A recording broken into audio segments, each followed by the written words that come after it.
Bonjour. Alors, je vous ai parlé de la symbolique du cloître dans un monastère. Je peux vous parler aussi du sens spirituel et symbolique d'une église.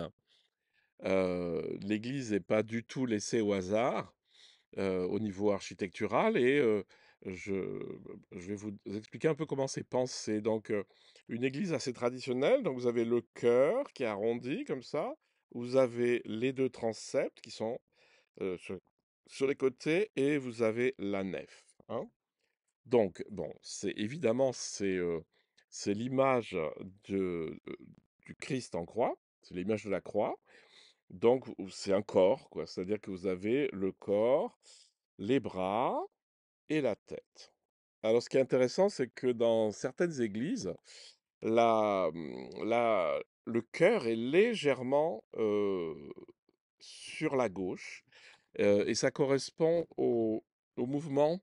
Enfin, si vous regardez les tableaux, la tête du Christ en croix penche vers la gauche.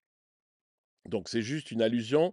Le s on rentre dans, le symbole de la croix. Mais ce qui est intéressant, c'est que, les personnes qui sont là, elles sont à l'intérieur du corps du Christ. Ça correspond évidemment à toute la théologie chrétienne où l'Église. Ecclésia, c'est à la fois la communauté, mais c'est aussi le bâtiment. L'Église est formée par tous les gens qui croient et qui viennent célébrer ensemble. Donc on dit que l'Église est le corps du Christ. Et qu'est-ce que ça veut dire au niveau spirituel? Ça veut dire que le Christ, donc, c'est l'humain divinisé. Euh, le Christ, c'est à la fois une personne, Monsieur Jésus, mais c'est aussi le Christ, c'est ce qui en nous devient divinisé lorsqu'on s'est débarrassé d'un certain nombre de choses. Donc les personnes font partie du corps du Christ.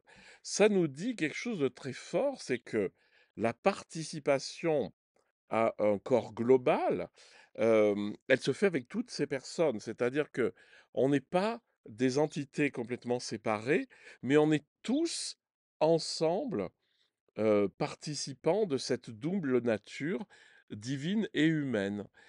Donc, lorsque vous, rentrerez dans une église, vous penserez peut-être à ça une fois et puis vous verrez qu'en fait, c'est une croix qui est posée par terre, hein, et que donc, il y a une espèce d'assimilation, il y a une assimilation au Christ en croix, mais, en sortant un petit peu de cette image qui est quand même l'image d'une torture, c'est l'image surtout de l'union du divin et de l'humain. Et ça se manifeste aussi historiquement et dans l'architecture par le fait que le cœur de l'Église, c'est le cœur de l'Église, euh, c'est... Alors aujourd'hui c'est beaucoup moins séparé, mais avant c'était séparé par une barrière.